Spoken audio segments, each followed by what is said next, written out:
பரிசுத்தமுள்ள பிதாவே, எங்களோடு பேசுங்க, எங்களோடு இடைப்படுங்க, எங்களுடைய மனதை நன்றாய் பலப்படுத்துங்க. நான் உன்னை பலப்படுத்தி உனக்கு சகாயம் செய்வேன் ரசனப்படி எங்களை பலப்படுத்தி எங்களுக்கு சகாயம் செய்யுங்க. எங்களோடு இருங்க, எங்களை வழி நடத்துங்க. இயேசுவின் நாமத்தில் ஜெபிக்கிறோம் நல்ல பிதாவே, ஆமென்.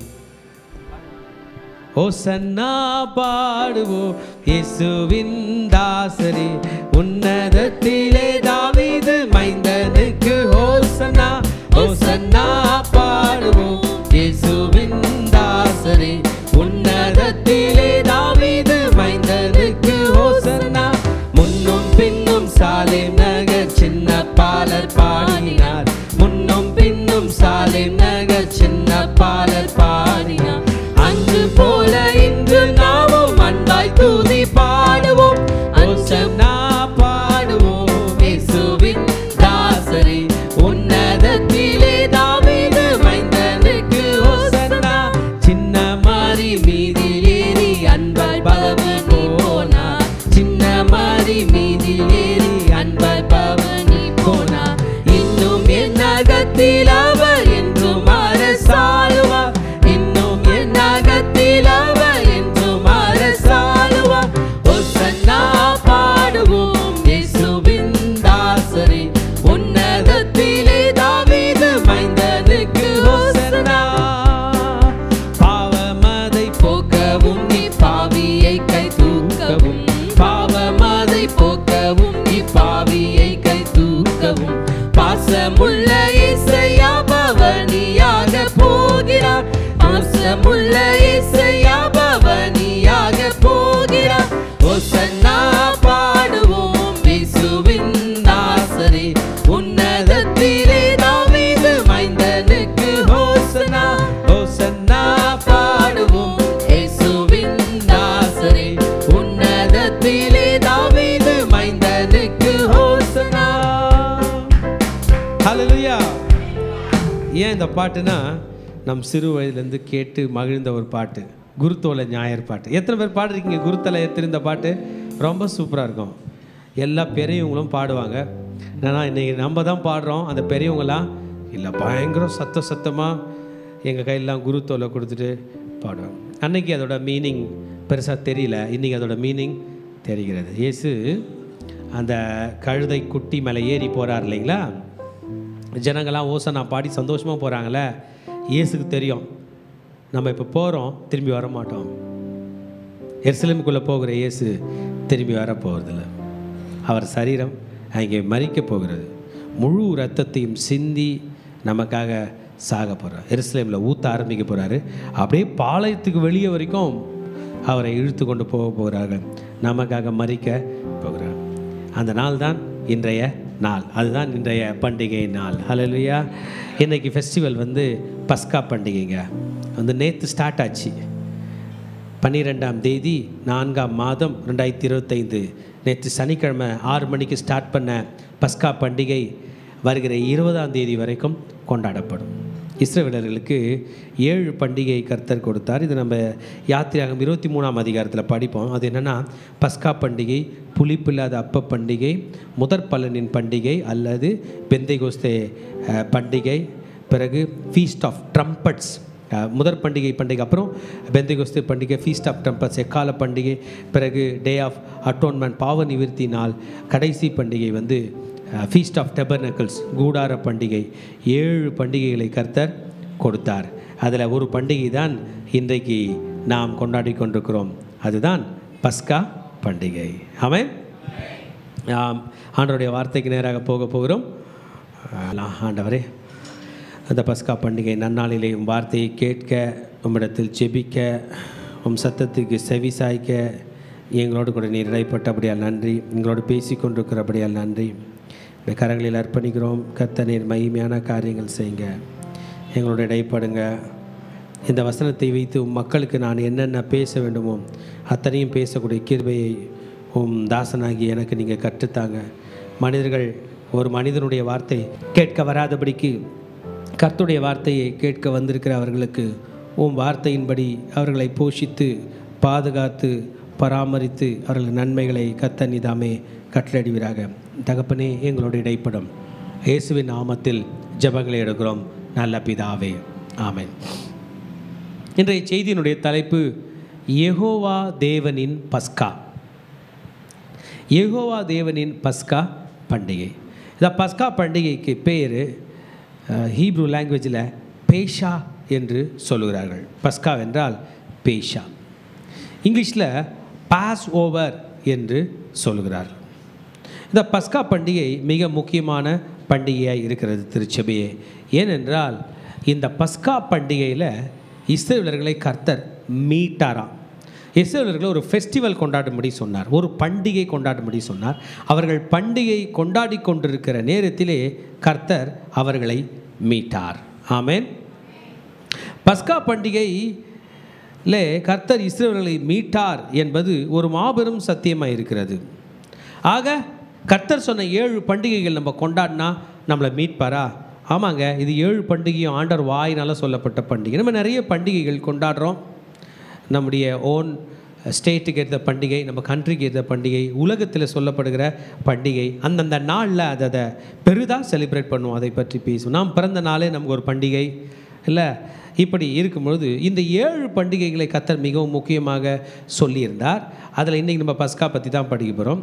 இதை நீ செலிப்ரேட் பண்ணோம், ஆண்டுதோறும் செலிப்ரேட் பண்ணோம். உன் பிள்ளைகளுக்கு இதை சொல்லி தர வேண்டும். It is an annual Jewish festival celebrating God's deliverance. கர்த்தர் இஸ்ரவேலரை விடுதலையாக்கினார் என்கிற அந்த நம்பிக்கையின் கொண்டாட்டம் தான் இந்த பஸ்கா பண்டிகை. ஆமென். ஹல்லேலூயா. எத்தனை பேர் பஸ்கா பண்டிகை பற்றி கற்றுக்க ரெடியாக இருக்கீங்க? கற்றுக்க போகிறோம். பண்டிகை என்றாலே சாப்பாடு தாங்க, உணவு, ஃபுட் அண்ட் ட்ரிங்க். உணவு மாத்திரமல்ல, பானம். ஆமென். பொங்கல் என்ன சாப்பிடுவோம்? சக்கரை பொங்கல் சாப்பிடுவோம், நார்மல் பொங்கல் சாப்பிடுவோம். அது மட்டும் இல்லை, எல்லா காயும் போட்டு ஒரு சாம்பார் வைப்பாங்க, அதை சாப்பிடுவோம். வெஜிடேரியனில் எப்படி எக்ஸலண்ட்டாக தர முடியுமோ கொடுப்பாங்க. அன்றைக்கி தான் முந்திரிலாம் போட்டு ரொம்ப ரிச்சான ஒரு பொங்கல் இல்லை, கொஞ்சம் சாப்பிட்டாலும் வயிறு திம்முன்னு இருக்குது. ஃபுட் ஃபீஸ்ட்னா ஃபுட், மகிழ்ச்சி. ஆனால் இன்றைக்கு நாம் பண்டிகையில் மகிழ்ச்சி அல்ல, இது மீட்பு. கர்த்தர் மீட்கிறார். கிணத்துல விழுந்த ஒருத்தனை மீட்கும்போது அது ஒரு கொண்டாட்டம் தான். ஆனால் கொண்டாட மாட்டோம், எல்லாருடைய கண்களில் ஆனந்த கண்ணீர் வடியும். ஆப்ரேஷன் ஒருத்தருக்கு பண்ணுறாங்க, பண்ணி சக்ஸஸ் ஆகுது, அந்த நேரத்தில் தான் அதை கொண்டாட முடியாது, ஆனந்த கண்ணீர் தான் வடியும். இதுக்காக இன்னொரு நாள் சொல்லி தான் கொண்டாடணும். அதுபோன்று கர்த்தர் இஸ்ரவேலர்களை மீட்ட நாள் தான் அந்த பஸ்கா பண்டிகை. ஆமென். பழைய ஏற்பாட்டு காலத்தில் பஸ்கா பண்டிகை ஃபேமஸ், அவர்கள் கொண்டாட வேண்டும். ஆமென். இதை பற்றி நாம் படிக்க போகிறோம். பஸ்கானால என்ன சொன்னேன்? மீட்பு. இது மீட்பின் பண்டிகை. இதுக்கு எடுத்துக்காட்டாக இதை நமக்கு சப்போர்ட் பண்ணும்படியாக பைபிள்லேருந்தே படிக்க போகிறோம். நம்மளாம் எடுத்துக்கலாம். யாத்திரையாகம புஸ்தகம் 12ஆம் அதிகாரத்தை எடுத்துக்கொள்வோம். உங்கள் சைட் பை சைட் பைபிள் வச்சுங்க, டிவி ஸ்க்ரீனில் உங்களுக்காக ப்ரொஜெக்ட் பண்ணுவார்கள். நாம் அதை படித்து கொண்டே வசனத்தை படிப்போம். பாருங்கள், ஆண்டவருடைய வசனம் படிக்கும்போது ரொம்ப போரிங்காக இருக்க மாதிரி இருக்கும். இல்லை பிரதர், வசனம் தான் நமக்கு ஜீவன் கொடுக்கிறதா இருக்கிறது. இஸ்ரவேலர்கள் இப்போ பெரிய ப்ராப்ளமில் இருக்காங்க பிரதர். எவ்வளோ நாள் ப்ராப்ளம் கேட்குறீங்களா? 430 வருஷம் அவர்களுக்கு ப்ராப்ளம். 430 வருஷம் அடிமைகளாக இருக்கிறாங்க. வேலைக்காரர்களாக இல்லை, அதை காட்டிலும் இன்னும் லோவாக அவர்கள் அடிமைகளாக இருக்கிறது. அந்த அடிமைகளாக இருக்கிறவர்களை அவர்கள் முறையிட்டார்களாம். கர்த்தரை நோக்கி முறையிடுகிற கூக்குரலின் சத்தத்தை கர்த்தர் கேட்டு அவர்களை காப்பாற்றும்படியாக மோசே என்கிற ரட்சகனை அனுப்பினார். மோசையோட அண்ணனாகி ஆரோனும் வந்துட்டாங்க. வந்து இந்த இஸ்ரவேலர்களை விடுதலை ஆக்கும்படி பார்வோனிடம் கேட்டாங்க. அந்த பார்வோன் கேட்டான், கர்த்தர் யார்? அவரை அறியேன். இந்த ஜனங்களை விடுதலையாக்க உன் ஆண்டவர் யார் அப்படின்னு கேட்க, கர்த்தர் தம்முடைய பலத்த புயத்தை பார்வோனிடம் காட்டி கொண்டிருக்கிறார். 9 வாதைகள் முடிந்தது. 10வது வாதை ஸ்டார்ட் ஆக போகுது. இந்த இஸ்ரவேலர்கள்லாம் பாருங்கள், அந்த எகிப்தில் ஒரு மூலையில் கோஷேன் என்று சொல்கிற ஒரு நாட்டில் வாழ்ந்துட்டு இருந்தாங்களாம். இஸ்ரவேலர்கள் வாழ்ந்த ஊர் பேர் என்னங்க? கோஷேன். இந்த கோஷேன் தேசத்தில் வாழ்ந்து கொண்டிருந்தார்கள். எகிப்தியர்கள் மீது எல்லா இடத்துலையும் பறந்து விரிந்து வாழ்ந்து கொண்டிருக்கிற இந்த காலத்தில் கர்த்தர் சொன்னார், 9 வாதம் முடிஞ்சிச்சு. எத்தனை வாதம் முடிஞ்சிச்சு? இவங்களுக்கு இல்லை, யாருக்கு? எகிப்தியர்களுக்கு முடிந்தது. இப்போ நான் சொல்கிறதெல்லாம் குறித்து வச்சுங்கன்னாரு. மோசே ஆரோனும் கையில் பேனா எடுத்துக்கிட்டாங்க. நீங்கள் எடுத்துக்கிட்டீங்க பாருங்கள், அந்த மாதிரி பேனா நோட்லாம் எடுத்துக்கிட்டாங்க. எடுத்துகிட்ட பிறகு ஸ்டார்ட் பண்ணார். இப்போ இருக்குது இந்த மாதம் பேர் என்னென்னா, இந்த மாதம் பேர் நிசான் மாதம். நம்ம அதங்க நிசான் மாதம். இது ஆக்சுவலாக 7th மந்த்து தான். இது 7வது மாதம் தான். ஆனால் இனிமேல் இதுதான் 1st மாதம் அப்படின்னாரு. என்ன ஆண்டவரே அப்படின்னாங்க. நோ, இந்த மாதம் தான் உனக்கு முதல் மாதமாக இருக்க போகுது. ஏனென்றால் இன்றைக்கு இந்த மாதத்திலே உன்னை விடுதலையாக்கப் போகிறேன். ஹல்லேலூயா. The day when God delivered people, the day when God saved people, the day when God protected people. கர்த்தர் எந்த நாளிலே மக்களை மீட்டாரோ, மக்களை ரட்சித்தாரோ, அந்த மாதம் தான் உனக்கு பிரதான மாதம். இந்த முதல் மாதம். 2ஆம் வசனம் சொல்கிறது, யாத்திராகமம் 12:2, இந்த மாதம் உங்களுக்கு பிரதான மாதம், இது உங்களுக்கு வருஷத்தின் முதலாம் மாதமாய் இருப்பதாக. இந்த மாதம் உனக்கு பிரதான மாதமாய். இந்த மாதத்துக்கு பேர் தாங்க நிசான் மாதம். இந்த நிசான் மாதத்திலே கர்த்தர் என்ன சொல்கிறார் என்றால், 10ஆம் தேதியிலிருந்து ஃபங்க்ஷன் ஸ்டார்ட் ஆக போகுது, ஃபெஸ்டிவல் ஸ்டார்ட் ஆக போகுது. 1 2 3 4 5 6 7 8 9 10. 1 2 3 4 5 6 7 8 9 10. சூப்பர்மா. 10ஆம் தேதி எல்லாரும் மார்க்கெட்டுக்கு போங்க. எங்கே போங்க? எல்லாரும் 20 லட்சம் மக்கள் இருக்கிறாங்க. 20 லட்சம் என்பது புருஷர் மாத்திரம். ஆமாம், பெண்கள் இல்லை. அவ்வளோ பேரும் மார்க்கெட்டுக்கு போங்க. போய் 1 வயது ஆட்டுக்குட்டியே பிடிச்சிட்டு வாங்க. எவ்வளோங்க? மறக்கூடாது, இதெல்லாம் மறக்கூடாது. எத்தனை வயது? ஜஸ்ட் 1 வயசு. 1 வயசுனா இந்த ஆட்டுக்குட்டி போன வருஷம் கரெக்டாக நிசான் மாதம் தான் குட்டி போட்டிருக்கோம், பிறந்திருக்கோம். கரெக்டாக இல்லையா? இந்த நிசானுக்கு அது 1 வயசுனா அது எப்போ பிறந்திருக்கோம்? போன நிசானுக்கு பிறந்துச்சு. இந்த வருஷம் நிசானில் ஒன்று குட்டி போட்டுச்சுன்னா அடுத்த வருஷம் நிசானுக்கு அது ரெடி ஆகுது பஸ்காக்கு. ஆக வருஷத்துக்கு ஒரு குட்டி கரெக்டாக அந்த மாதத்தில் போடுகிற ஆண் குட்டி செம்மறி ஆனாலும் வெள்ளாடு ஆனாலும் அது இன்றைக்கு ஒரு வீட்டுக்கு வரப்போகுது. ஆமென்.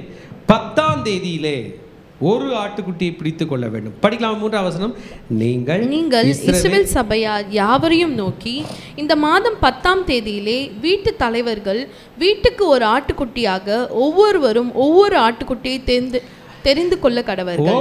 ஒவ்வொரு ஆட்டுக்குட்டியை தெரிந்து கொள்ள கடவர்கள். ஒவ்வொருத்தர் ஒரு ஆட்டுக்குட்டி. ஆமென். ரைட். ஆட்டுக்குட்டி போய் சூஸ் பண்ணும். they have to choose. அவங்களுக்கு ஒரு பேசிக்காக ஒரு நாலேஜ் இருக்கும். இந்த ஆடு நான் என் குடும்பத்துக்காக பலி செலுத்த போகிறேன், ஒரு குறையும் இருக்கக்கூடாது, ஒரு பழுதும் இருக்கக்கூடாது, மாசு மறு அற்றதாக இருக்க வேண்டும். ஏனென்றால் இது தன்னுடைய இரத்தத்தை எனக்காக சிந்த போகுது. வீட்டு தலைவர்கள் போய் வாங்கிட்டு வரணும். ஒரு ஆடை தெரிந்து கொண்டு 10th day 10ஆம் தேதி கொண்டு வர வேண்டும். ஆனால் அந்த வீட்டில் உள்ளவங்க கம்மியானவங்களாக இருக்காங்க. 3 பேர், ஒரு அப்பா, ஒரு அம்மா, ஒரு குழந்தை. அப்போ என்ன பண்ணலான்னா, பக்கத்து வீட்டில் இருக்கிறவங்க கையில் பேசிக்கலாம். எங்களால் ஒரு ஆடு ஃபினிஷ் பண்ண முடியாது, நீங்கள் வரீங்களா?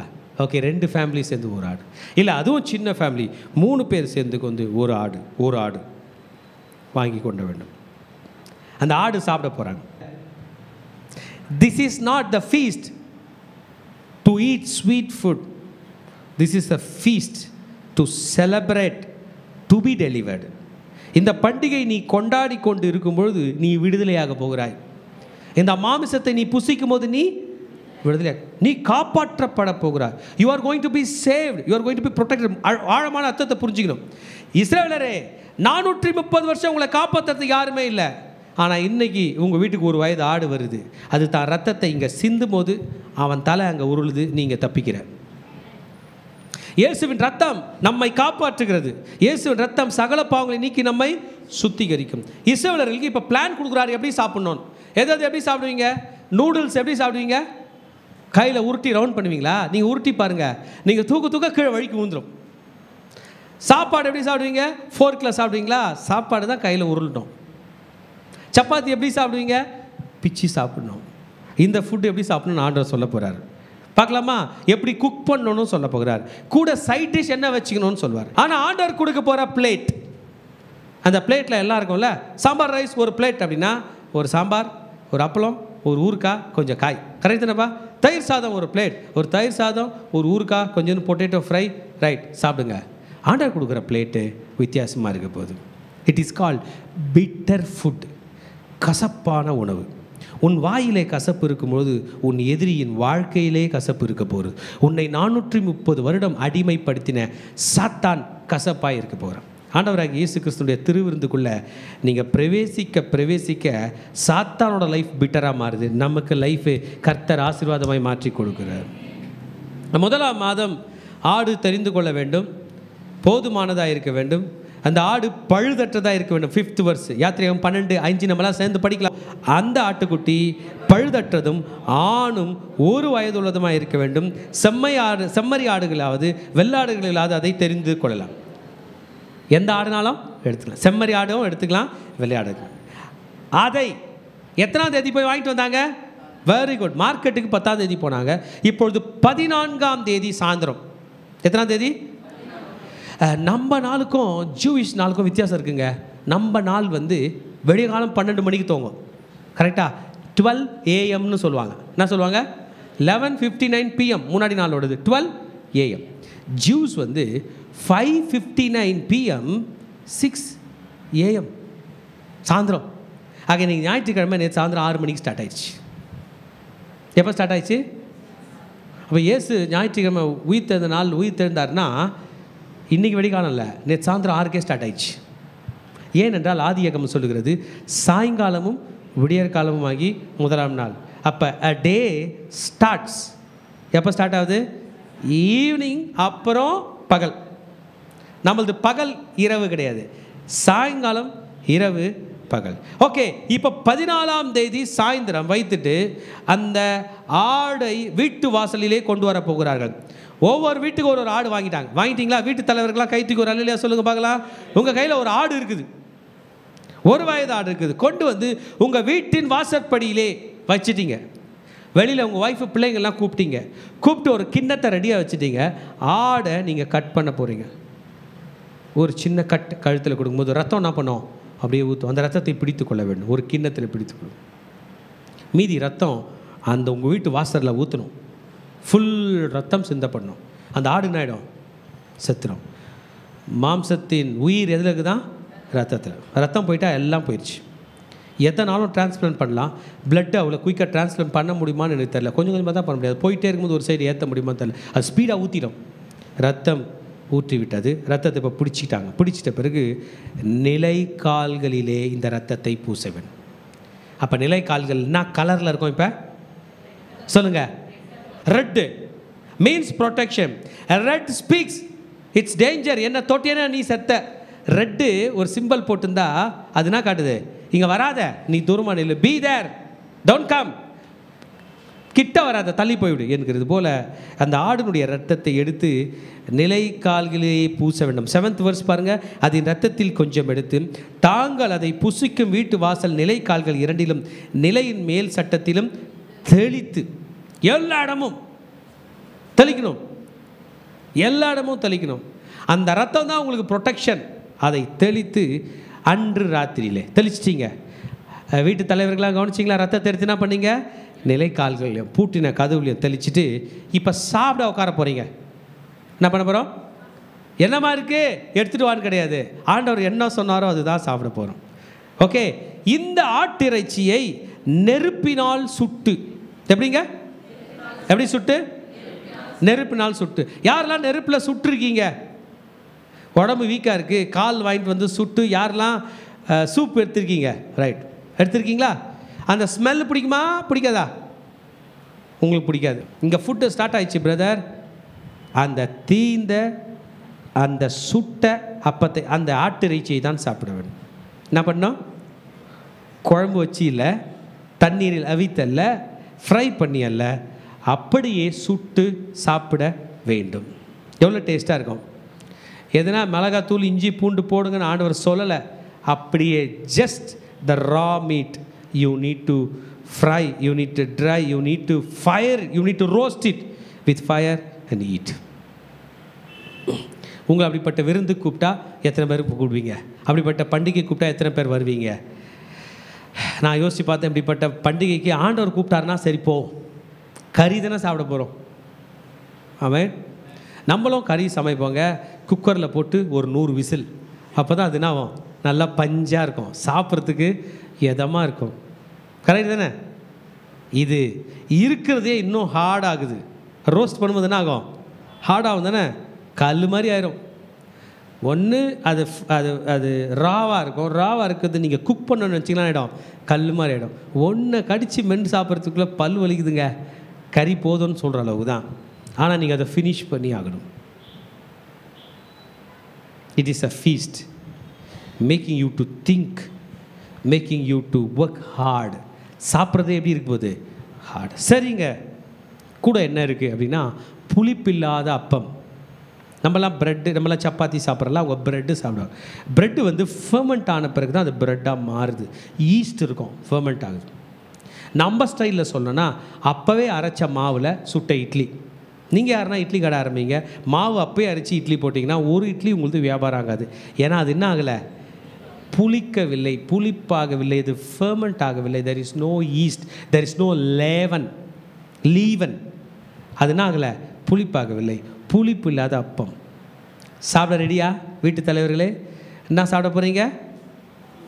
புளிப்பு இல்லாத அப்பம், சுட்ட கறி, மாமிசம். இன்னும் ஒன்றே ஒன்றா, கசப்பான கீரை.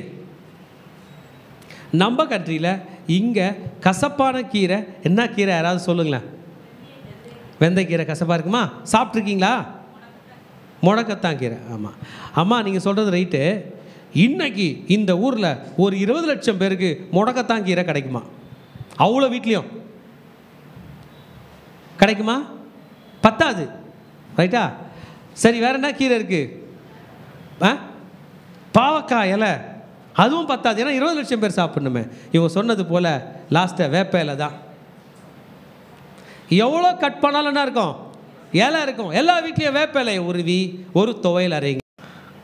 புளிப்பில்லாத இட்லி இல்லை, அதுக்கு தொட்டுக்க இந்த கசப்பான கீரை, அதுக்கு தொட்டுக்க அந்த சுட்ட கறி, மாமிசம். நீ சாப்பிட்டாக வேண்டும். You need to eat. அவசரமாக நீங்கள் ஸ்கூலுக்கு கிளம்பும்போது உங்கள் பிள்ளைங்களுக்கு நூடுல்ஸ் கொடுத்துட்டாங்களே, அப்படி சாப்பிடும். ஒரு சாம்பார் சோறு ஊட்டி பாருங்களேன், நான் அது கதைன்னு. ஏய் குட்ரா, டைம் ஆயிடுச்சுடா, சாப்பிட்றா, டையை ஒழுங்காக கட்டு, பேண்ட்டை ஒழுங்காக போடு, பெல்ட் ஒழுங்காக கட்டு, கிளம்பு அப்படின்னு சொல்கிறோமா? அதுபோல் இவர்கள் எப்படி சாப்பிட வேண்டுமா? நீங்கள் புசிக்க வேண்டிய விதமாவது, the way how you should eat. உங்கள் அறைகளில் கச்சை கட்டி கொண்டு, கச்சைனா பெல்ட்டு. நம்ம காலையில் பிரேக்ஃபாஸ்ட் தான் இப்படி சாப்பிடுவோம், லஞ்ச் இப்படி சாப்பிட மாட்டோம், டின்னர் சாப்பிடுவோம். லஞ்ச் ஆஃபீஸ் போனால் சாப்பிடுவோம், வீட்டில் இருந்தால் என்ன பண்ணுவோம்? நம்ம ரிலாக்ஸாக உட்காந்து சாப்பிடுவோம். கறி சாப்பிடும்போது கண்டிப்பாக நம்ம ரிலாக்ஸாக தான் உட்காருவோம், ரிலாக்ஸ் மோடுக்கு போயிடுவோம். என்னென்னா சாப்பிட்ணும்? ஒரு புடி எக்ஸ்ட்ரா சாப்பிடணும். ஓகே, இது அப்படிதான். ஒரு வயது ஆடை முடிக்க வேண்டும், கசப்பான கீரை சாப்பிட வேண்டும், உங்கள் அறைகளில் கச்சையை கட்டிக்கொண்டு, உங்கள் கால்களில் பாதரட்சை தொடுத்து கொண்டு, காலையில் ஆஃபீஸ் போகிற மாதிரி ப்ரிப்பேர்டாக இருக்கணும், ஸ்கூலுக்கு போகிறது போல் ப்ரிப்பேர்டாக இருக்கணும். கைகளில் தடியை பிடித்து கொண்டு. எதுங்க தடி என்பது? ஆயத்தம், கிளம்பிட்டேன்னு அர்த்தம். இன்றைக்கி யாரும் தடி எடுத்துகிட்டு ட்ராவல் பண்ணுறதில்ல. எனக்கு என்னமோ தோணுது, நம்மளாம் இந்த தடி தான் வச்சுக்கிறோம். கையில் மொபைலை எடுத்துக்கொண்டு அப்படி வேணால் நான் சொல்கிறேன். நல்லா பெல்ட்டு கட்டிக்கிட்டு, ஷூஸ் போட்டுட்டு, பேக் மாட்டிக்கிட்டு, கையில் என்ன எடுத்துங்க? மொபைல் எடுத்துக்கிட்டு. அந்த காலத்தில் தடி எடுத்துகிட்டு போனாங்க. It is a symbol of protection. மது கோலும் மது தடியும் என்னை தேற்றும். கையில் தடியை வச்சுருக்கான் பான். சிங்கம் பயப்படும், புலி பயப்படும், பாம்பு வந்தாலும் அடிச்சிடலாம், எந்த விஷ மிருகங்கள் வந்தாலும் ஃபைட் பண்ணலாம். அதுபோல் கையில் தடியை எடுத்துக்கோ, புளிப்பில்லாத அப்பத்தை சாப்பிடு, கசப்பான கீரையை சாப்பிடு மகனே. இதை நீ சாப்பிட்டு விட்டு you need to eat in haste, ஸ்பீடாக. நானும் சொல்கிறேன், கரெக்ட் தான். அப்பாடா முழுங்கிட்டோடா, போதுமா, எனக்கு போதும், ரைட். நான் நினைக்கிறேன் அந்த ஆடில் பாதி கால்வாசி கூட சாப்பிட்ருக்க மாட்டாங்க. இப்போ சொன்னார், உன்னால் ஃபினிஷ் பண்ண முடியலனா அதை உன் வீட்டு வாசல்லே கொளுத்தி சாம்பலாக்கி விடு, நெருப்பினால் சுட்டெரித்து விடு. விடியற்காலம் மட்டும் மீதியாய் வைக்காமல் அதை அக்கினியிலே சுட்டெரிப்பீர்கள். ஒரு வீடு வாசலில் போகும்போதும் நெருப்பு எரிஞ்சு அணைஞ்சி இருக்குது. என்ன ஸ்மெல்லு வருது நமக்கு தெரியும், அந்த ஆடோட மாம்சத்தோட ஸ்மெல்லு எரிஞ்சு அணைஞ்சிருச்சு. ஆனால் ரத்தம் மட்டும் ஃப்ரெஷ்ஷாக இருக்குது. ரத்தத்தோட ஸ்மெல்லு நல்லா இருக்குமா? நீச்சடிக்குமா? வீட்டுக்குள்ளே உள்ளே போய் தூங்க முடியும்? அந்த மொத்த ரத்தத்தை உங்கள் வீட்டு நிலைக்கால்களில் பூசி கலராக்கும் போது தூக்கம் வராது. அந்த ரத்தம் உள்ளே இருக்கிற நமக்கு சொல்லுது, அப்பா யார் ரத்தம் ஊற்றிருக்கணும், யார் ரத்தம் சிந்தப்பட்டுக்குது? ஆடோட ரத்தம், ஒரு வயது ஆடோட ரத்தம். இஸ்ரேலில் ஒன்றும் அப்படியே ரத்தத்தை பார்த்து வெறித்தனமாக குடிக்கிறவங்கள, நம்மளோட எக்ஸலண்ட்டாக சாப்பிட்றவங்க ரத்தத்தை பூமியில் ஊற்றிடுவாங்க. பைபிளில் போடப்படுறது, ஜீவனுடைய உயிர் ரத்தத்தில் இருப்பதினால் அதை என்ன பண்ணணும்? மண்ணில் போட்டு மூடிடணும். அவங்க அந்த ஸ்மெல்லை கூட ஸ்மெல் பண்ண மாட்டாங்க. ஆனால் இன்றைக்கி நைட்டு நீ ரத்தத்தோட ஸ்மெல் பண்ணோம். தூக்கம் வருமா? வராது. கசப்பான ஃபுட்டு நீங்கள் சாப்பிட்டீங்கன்னா நைட்டு தூக்கம் வராது. இல்லை புளிப்பு இல்லாத அப்போ நிறைய சாப்பிட முடியாது. வீட்டில் அமர்ந்துருக்காங்க, வீட்டில் வெயிட் பண்ணுறாங்க. ஷூஸு பெல்ட்டெலாம் போட்டுன்னு தூங்க முடியுமா? கையில் தடி பிடிச்சிக்கிட்டே தூக்கம் வராது இருக்கிறாங்க. They are waiting for redemption. 430 வருஷம் நடக்காத ஒன்று இன்றைக்கி நைட்டு நடக்க போகுது. ஹல்லேலூயா. இத்தனை ஆண்டுகள் பார்க்காத அற்புதம் இன்றைக்கு இரவு பார்க்க போகிறோம். இஸ்ரவேலர்கள் அதில் இருக்கிறாங்க, தீவிரமாக சாப்பிட்டாங்க. இப்போ தான் 11th வருஷத்தில் சொல்கிறார் இந்த பண்டிகையோட பேர், அது கர்த்தருடைய பஸ்கா. இன்றைய செய்தியினுடைய தலைப்பே தான் த லார்ட்ஸ் பாஸ் ஓவர், ஆண்டவருடைய பஸ்கா, தேவனுடைய பஸ்கா. This feast was commemorated by God. தேவன் ஒருவரே இந்த பண்டிகையை கொடுத்தார். என்ன பண்டிகைங்க? பஸ்கா பண்டிகை. என்னையா நடக்க போகுது இந்த பண்டிகையில்? இஸ்ரவேலர்கள் சாப்பிட்டாங்க, ரத்தத்தை வாசல் முழுதும் தெளித்து வச்சுருக்காங்க, மீதி கீழே ஊற்றிட்டாங்க, வீட்டுக்குள்ளே போய் படுத்துட்டாங்க. அன்றைக்கு ராத்திரியிலே சொல்லுங்கள் என்னதுங்க? That night. இவங்க எப்போ சாப்பிட்டாங்க பிரதர்? மதியானமா? சாயங்காலம். என்னாச்சு? சாயங்காலம் சாப்பிட்டாங்க, முடிச்சிட்டாங்க, ஸ்பீடாக வீட்டுக்குள்ளே போய் கதவை சாத்திட்டாங்க. அன்று ராத்திரியிலே in the middle of the night I will pass through. உன் வீட்டை தாண்டி நான் போவேன். கர்த்தர் எப்பொழுதும் நியாய தீர்ப்பை நேராக உலகத்தாங்கிட்ட போக மாட்டாருங்க, நம்ம கிட்டேருந்து தான் ஸ்டார்ட் பண்ணுவார், பாஸ்டர்கிட்டேருந்து தான் ஸ்டார்ட் பண்ணுவார். நேராக உலகத்துக்கு போக மாட்டார். அவர் எருசலேமில் வந்து எருசலேம் ஆலயத்தை நியாயம் தீர்த்துட்டு தான் வெளியே போகிறார். ஆண்டவர் வந்தாருன்னா சர்ச்சில் வந்து முதல்ல நம்மளெல்லாம் கவனிச்சுட்டு தான் வெளியே போகிறார். நம்ம நினச்சிருந்தோம் எங்கே பண்ணுறாங்க, அதோ அவர்களை எல்லாம் இல்லை, நம்ம தான். கர்த்தர் சொல்கிறார் இன்னைக்கு night I will pass through, I will pass over. இதான் பாஸ் ஓவர். பஸ்கா என்றால் கடந்து போ என்று அர்த்தம். கர்த்தர் வருகிறார். முதல் வீடு பாஸ்டர் என் வீட்டுக்கு வராரு வைப்போம். என் வீட்டுக்கு வருகிறார், வந்து பார்த்தா அங்கே ரத்தம் பூசப்பட்டிருக்கு. ஆனால் உள்ளே இருக்கிற மனிதர்கள் பாவிகள் தான். எல்லாரும் பாவம் செய்து தெய்வ மகிமை அற்றவனானார்கள். நம்ம யாருமே நம்ம நல்லவங்க அவர் கெட்டவர்னு பேசுறதில்ல, நம்ம எல்லாருமே கெட்டவங்க தான். ஆக நியாய தீர்ப்பு எல்லார் மேலேயும் பாய வருகிறது. ஃபஸ்ட்டு வீட்டுக்கிட்ட நியாய தீர்ப்பு பாய வரும்போது கர்த்தர் அங்கே போனால் வீட்டு நிலைக்கால்களில் ரத்தம் இருக்குது, ஃப்ரெஷ் பிளட்டு. அந்த பிளட்டு சொல்லுது, ஆண்டவரே உள்ளே இருக்கிற பாவிகளுக்காக நான் சிந்தப்பட்டிருக்கிறேன். இப்போ கர்த்தர் அந்த வீட்டை என்ன பண்ணுறாரு? கடந்து போகிறார். செகண்ட் வீடு, 20 லட்சம் வீடு கடந்துட்டாருங்க. எல்லார் வீட்டிலும் இருந்து ரத்தம் பேசுகிறது, நன்மையானவைகளை பேசுகிறது. உள்ளே இருக்கிறவன் பாவி தான். ஏன்னா ஜட்ஜ்மெண்ட் வந்துடுச்சு, டைரக்ட் ஆயிடுச்சு. ஆனால் அங்கே போகும்போது அந்த ஜட்ஜ்மெண்ட்டை பேசுது. நம்ம ஆண்டவர் வந்து நீதி உள்ள நியாயாதிபதிங்க. நம்ம பாவத்தெல்லாம் மறைச்சிட்டு என் பையன் ஒஸ்தி அவன் தான் கெட்டவன் சொல்கிற ஆண்டவர் நம்ம ஆண்டவரில் முதல்ல நம்ம ஜட்ஜ் பண்ண வராரு. எப்படிங்க தப்பிப்போம்? எப்படிங்க தப்பிக்கலாம்? நான் நீதியை செலுத்துவேன் என்று சொல்றார். 12ஆம் வசனத்தில் ஐ வில் எக்ஸிக்யூட் ஜட்ஜ்மெண்ட். நான் செய்வேன், நான் பேசுவேன். சிலர் நம்ம பண்ண தப்பை யாருன்னா தட்டி கேட்கும்போது நமக்கு பயமாக இருக்குல்ல, கோபம் வருதுல, இனிமேல் உன் சர்ச்சுக்கு வரமாட்டேன், இனிமேல் உங்ககிட்ட வரமாட்டேன், இனிமேல் நீயே நானா பார்த்துருவோன்றல. ஜீசஸும் அதான் பண்ண போகிறாரு. முதல்ல நம்மளை தான் கேள்வி கேட்க போகிறார், நீ என்ன செய்தாய்? அவன் ஏசாவை பார்த்து கேட்டார் பாருங்க, வேர் இஸ் யுவர் பிரதர்? நீ என்ன செய்தாய்? நானா எங்கள் அண்ணன் என் தம்பிக்கு நானா காவலாளியா? நம்ம பேசுகிற பேச்சே தானா? நான் தான் உங்களுக்கு கிடச்சேனா? என்னை விட்டா வேற ஆளாக கிடைக்கலையா? ஆனால் உடனே என்ன திட்டுவீங்களா? நான் தான் இழிச்சவாயா அப்படிலாம் கேட்போம். உன் தம்பி எங்கடா? ஒரே கேள்வி. நான் அப்புறம் நான் தான் அவனை காவல் காக்கணுமா? உன் தம்பியோட ரத்தம் என்னை நோக்கி கூப்பிட்டு பேசினான்றீங்க. அதுக்கப்புறம் வாயை மூடிக்கிட்டான். உன் மேல் ரத்தப்பழி வரும் என்று சொன்னார். பண்ணுற ஒரு தப்புக்குமே தண்டனை இருக்குது பிரதர் சிஸ்டர். பைபிள் தெளிவாக சொல்லுது, ரத்தம் சிந்துதல் இல்லாமல் பாவ மன்னிப்பு இல்லை. உங்களுக்கு ஒன்று தெரியுமா? உலகத்தில் எல்லா நாடுலேயும் சட்டம் இருக்குது. அந்த சட்டத்தில் 2 தீர்ப்பு தான் இருக்கும். ஒன்று குற்றவாளி, இன்னொன்று நிரபராதி. மன்னிப்பு இல்லை தெரியுமா சட்டத்தில்? எந்த பெரிய நீதிபதிக்கு முன்பதாக போய் நின்று ஐயா என் பாவத்தை மன்னித்து விடுன்னு நீங்கள் கேட்டிங்கன்னா மன்னிக்கிறதுக்கு அவருக்கே அதிகாரம் இல்லை தெரியுமா? அவர் சொல்லுவார், நீ தப்பு செஞ்சிட்ட, தண்டனை அனுபவி. நீ தப்பு செய்யலை, நீ நிரபராதி. 2 தான் பிரதர் இருக்கு உலகத்தில் எல்லா சட்டத்திலையும். ஏன் நம்முடைய நியாய பிரமாணத்திலே கூட மன்னிப்பு இல்லை, மன்னிப்பே கிடையாது. நம்ம கேஷுவலாக இருக்கிறோம்ல, சாரி அப்படின்ட்டு போகிறோம்ல. Who is going to receive our sorry? யார் ஏற்றுக்கொள்ள போகிறார்கள்? ஒன்று நம்ம பிராயச்சித்தம் பே பண்ண வேண்டும். அதனால தான் சட்டத்திலே எல்லா நாடுகள்லையும் இவன் தப்பு பண்ணவனை காப்பாற்றுறதுக்கு ஏதாவது ஓட்டை இருக்கான்னு அவனை நிரபராதியாக ஆக்க பார்ப்பாங்க, இல்லை தப்பு பண்ணவனை மாட்டி விட பார்ப்பாங்க. யாருக்குமே மன்னிப்பு இல்லை, பாவ மன்னிப்பே இல்லை.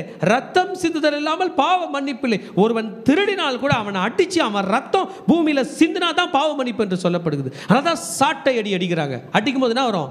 ரத்தம் சிந்தும். அவ்வளோ டேஞ்சரா ஐயா பாவம்? ஆமாம் பிரதர், டேஞ்சராக இருந்ததுனால தான் அவர் வந்து சிலுவையில் அவ்வளவு பாடுபட்டார், கொடிதான பாடுபட்டார். இந்த வெயில் காலத்தில் நெக்ஸ்ட் வீக் நம்ம ஈஸ்டர் செலிப்ரேட் பண்ண போகிறோம், குட் ஃப்ரைடே செலிப்ரேட் பண்ண போகிறோம். சும்மா போய் வெயிலில் செருப்பு இல்லாமல் நடந்து பாருங்கள். நீங்கள் அப்படி இந்த உங்கள் வீட்டிலேருந்து பக்கத்தில் அப்படி கடைக்கு போயிட்டு வாங்க. இயேசு படாத பாடுபட்டார் எருசலேமில். ஆமேன். பாவ மன்னிப்பை பெற்று தரும்படி அந்த வீட்டை, ஃபஸ்ட்டு வீடை ஆண்டவர் கடக்க வரும்போது, மோசேவோட வீடே வச்சுப்போமே, மோசே வீடு ஆண்டவர் கடக்கிறார். பார்த்தா மோசே வாசல் என்ன இருக்குது? ரத்தம் இருக்குது. அந்த ரத்தம் பேசுது, ஆண்டவரே இவனுக்காக நான் மரித்தேன். கடந்து போனார். போனால் பார்வோனுடைய வீடு வருது பிரதர். இந்த பார்வோன் யார்னா, அவர் யார்? மோசே சொல்கிறாரு 5ஆம் வசனத்தில், என் ஜனங்களை பண்டிகை செய்யும்படி, பண்டிகை கொண்டாடும்படி அனுப்புன்றார். அதுக்கு அவன் சொல்கிறான் பாருங்க, யாத்திரையாகமம் 5:2, அதற்கு பார்வோன், நான் இஸ்ரவேலை போக விடுவதற்கு கர்த்தரை வார்த்தை கேட்பதற்கு அவர் யார்? அவர் யார்? இன்னைக்கு நிறைய பேர் கேட்பாங்க, ஜீசஸ் யாருங்க? யார் ஜீசஸ்? அவர் யார்? அப்பா நம்ம கேட்கலாம்ப்பா அவர் யாருன்னு. நீ பண்ண பாவத்துக்கு உன்னை காப்பாற்ற ஒரே ஒரு ரத்தம் இருக்கிறதுன்னா இயேசு. அவர் யாருன்னு நம்ம கேட்கறதுக்கு ரைட்ஸ் இல்லை. இதை பார்வோன் கேட்டான், அவர் யார்? சரிப்பா இரு. நியாயத்தீர்ப்பின் நாள் வந்தது, கடந்து வராரு. இஸ்ரவேலர்கள் எல்லாம் தப்பிச்சிட்டாங்க. ஏன்னா அவங்க வீட்டு வாசலில் எது பேசுது? 1 வயது ஆடோட ரத்தம். எகிப்தியனோட வீட்டுக்கிட்ட போகும்போது ரத்தமே இல்லை, உள்ளே போகிறாரு. மாட்டினது யார் தெரியுமா பிரதர்? தலைச்சன் பிள்ளைகள். ஆமேன், ஹல்லேலூயா. என்ன வருது பாருங்க, தலைச்சன் பிள்ளை. படிக்கலாமா? 12ஆம் வசனம். அந்த ராத்திரியிலே நான் எகிப்து தேசம் எங்கும் கடந்து போய் எகிப்து தேசத்தில் உள்ள மனிதர் முதல் மிருக ஜீவன்கள் மட்டும் முதற் பேராயிருக்கிறவைகளை எல்லாம் அதம் பண்ணி எகிப்து தேவர்களின் மேல் நீதியை செலுத்துவேன், நானே கர்த்தர். ஃபர்ஸ்ட் பார்ன்லாம் கை தூங்க பார்க்கலாம். தலைச்சம் பிள்ளைலாம் யாராக இருக்கா? ஃபர்ஸ்ட் பார்ன் நல்லா தூங்க. தலைச்சம் பிள்ளைகள்லாம் தூக்கலாம். பாதி தூக்குனா எனக்கு தெரில. தலைச்சம் பிள்ளைலாம் கை தூக்குங்க. சூப்பர், வா. கை கீழே போடுங்க. என்ன பண்ணலாம்? இன்னைக்கு அந்த சங்காரத்தூரை நம்ம வீட்டுக்கு வந்தான்னா, நம்ம தம்பி ஒருத்தங்கிறான் மோசமானவன், அவன் ஆண்டவரே பின்னும் அப்படின்னா அவன் இருப்பான், நம்ம தான் பின்னப்பட்டிருப்போம். யார் தான் மாட்டுறோம்? அப்போ செகண்ட்லாம் ஜாலியாகுது. வா எங்கள் அண்ணன் மாட்டினா. மறந்துடாதீங்க, உங்களுக்கு கல்யாணம் ஆகி உங்கள் வயிற்றில் ஒரு ஃபஸ்ட் பார்ன் பிறக்கும், அது மாட்டோம். சிரிக்கிறீங்களா? நான் ரெண்டாவது தாயா. உனக்கு கல்யாணம் ஆகி குழந்தை பிறகுது, அது ஃபஸ்ட்டு பார்ன். கொடுத்துருவோமா? நம்ம வாங்கின அடி தானே, நம்ம வாங்கின மாதிரி தானே அர்த்தம் இல்லை? ஆக எகிப்தில் யாரும் தப்பிக்கல, ஒரு வீடும் தப்பிக்கல. மிருக ஜீவன்கள் கூட எல்லா இடத்துலையும் கிளைம் பண்ணுறார், நீதியை சரி கட்டார். 430 வருஷம் இஸ்ரவேலர்களை அடிமைப்படுத்தி இந்த என்ன கடை டமால் ஃபஸ்ட்டு ஃபுல் அவுட்டு. வா டமால் டமால் டமால் டமால் டமால் டமால் டமால் டமால். அன்னைக்கு ராத்திரியில் மரண ஓலம் எகிப்து முழுதும் ஐயோ ஐயோ ஐயோ ஐயோ ஐயோ ஐயோ ஐயோ ஐயோ ஐயோ என்று மாபெரும் சத்தம் உண்டாயிற்று. அப்போ இஸ்ரவேலர்களா நல்லவங்களா, உத்தமர்களா? அவங்க உத்தமர்கள் இல்லை. அவர்கள் வீட்டு வாசலிலே ரத்தம் குரல் கொடுக்கிறது, ஆண்டவரே அவர்களை காப்பாற்றுங்க என்று. ரத்தம் சிந்துதல் இல்லாமல் பாவ மன்னிப்பு இல்லை. இப்ப தெரியுதா கசப்பான கீரை? அப்ப இஸ்ரவேலர்கள் வீட்டில் ஆளுக்கு ஸ்வீட் செஞ்சுட்டு கேசரி செஞ்சு சாப்பிட்டு இருந்தாங்கன்னா ஆண்டவர் பகைஞரை கொள்ளும்போது நம்ம ஸ்வீட் சாப்பிடுமா? கிடையவே கிடையாது பிரதர். கர்த்தர் உலகத்தை நியாயம் விசாரிக்கும் போது அந்த நியாயத்தில் அவங்க பாடுபடும் போது நம்மளை ஸ்வீட் சாப்பிட்டோன்னு கொண்டாட விட மாட்டார். நம்மளை அவங்களுக்காக அழுது ஜெபிக்கத்தான் நம்மளை இங்கே வச்சிருப்பார். ஐயா எங்கள் வீட்டு பக்கத்துக்காரனை ஆண்டவர் சம்மடி அடித்தார், எங்கள் வீட்டில் பட்டாசு வெடிக்கிறோம், அதெல்லாம் கிடையாது. நம்ம அவனுக்காக பரிந்துரை ஜெபம் செய்து தான் ஆக வேண்டும். இஸ்ரவேலர்கள் வாயில் சாப்பிட்ட கசப்பு வெளியே போல. நான் நினைக்கிறேன் நிறைய பிள்ளைங்க சாப்பிட்டு வாமிட் கூட எடுத்துன்னு வந்திருக்கோம். கசப்பு நமக்கு டைஜஸ்ட் ஆகாது பிரதர், புஷ் பண்ணுறோம் வெளியே, உள்ள டைஜஸ்ட் ஆகாது. ஏன்னா வயிற்றில் உள்ள என்சைம்ஸ், நல்ல கிருமிகள் தான் நம்ம ஃபுட்டை டைஜஸ்ட் பண்ணுது. அதுங்களுக்கு கசப்பு ஒத்துக்காது, வெளியே தள்ளுறோம். ஒரு குறிப்பிட்ட லெவலுக்கு மேலே சாப்பிட்டா டைஜஷனுக்கு ஃபெர்மெண்டேஷன் அவசியம். இல்லை? அதனால தான் நம்ம வந்து அந்த ஃபெர்மெண்டட் ஃபுட்டு சாப்பிட்றோம். மோர், தயிர் இதெல்லாம் சாப்பிடுங்கன்னா ஃபெர்மெண்டட் ஃபுட்டு இல்லை. டைஜம்ஸ் இருக்குது அதில், அதெல்லாம் இல்லை. இதில் புளிப்பே இல்லை. கசப்பான கீரை, அந்த ட்ரை மீட்டு, ரோஸ்டட் மீட்டு, இதை சாப்பிட்டுட்டு இவங்க அவதிப்படுற நேரத்தில் ஜட்ஜ்மெண்ட் ஸ்டார்ட் ஆயிடுச்சு. ஆண்டவர் சொன்னார், யூ ஆர் டெலிவர்டு. நீங்கள் இப்போ பாதுகாக்கப்பட்டீங்க, விடுதலையாக்கப்பட்டீங்க. இதுதாங்க பஸ்கா பண்டிகை சொல்லிட்டார். இந்த பண்டிகை வருஷந்தோறும் கொண்டாடு. என்றைக்கு நான் உன்னை விடுதலையாக்குறேன், போகிற வழியிலெல்லாம் கொண்டாடு. எங்கே இருக்குது எங்கே கொண்டாடு. உங்கள் பையன் கேட்பான், அப்பா இது என்னப்பா, இது என்னப்பா, யார்ப்பா இந்த பிளேட்டை ரெடி பண்ணது? கசப்பான கீரை, புளிப்பில்லாத அப்பம், 1 வயது ஆட்டுக்குட்டி. ஏன்பா வீட்டு வாசலில் இன்றைக்கி நைட்டு தூங்க முடியல, வெறும் ரத்த கவுச்சு அடிக்குது, ரத்த நீச்சடிக்குது, ஒரு ஃபவுல் ஸ்மெல் வருது, ஏன்பா? இல்லை மகனே, இந்த ரத்தம் தான் நம்மை காப்பாற்றுகிறது. இந்த ரத்தம் இல்லை என்றால் நம் பாதுகாக்கப்படவில்லை. ஆமென், அல்லேலூயா. இந்த நிசான் மாதம் 10ஆம் தேதி இவங்க வந்துட்டாங்க. வந்து 400 வருஷமாக 40 வருஷமாக நடந்து வந்தாங்க. பிறகு 1000 இப்போ இருக்காங்க. இயேசு காலம் வந்துருச்சு பிரதர். இயேசு வரும்பொழுது அண்ணாவும் காய்பாவும் பிரதான ஆசாரியராக இருந்தாங்க. நமக்கு தெரியும் இல்லை?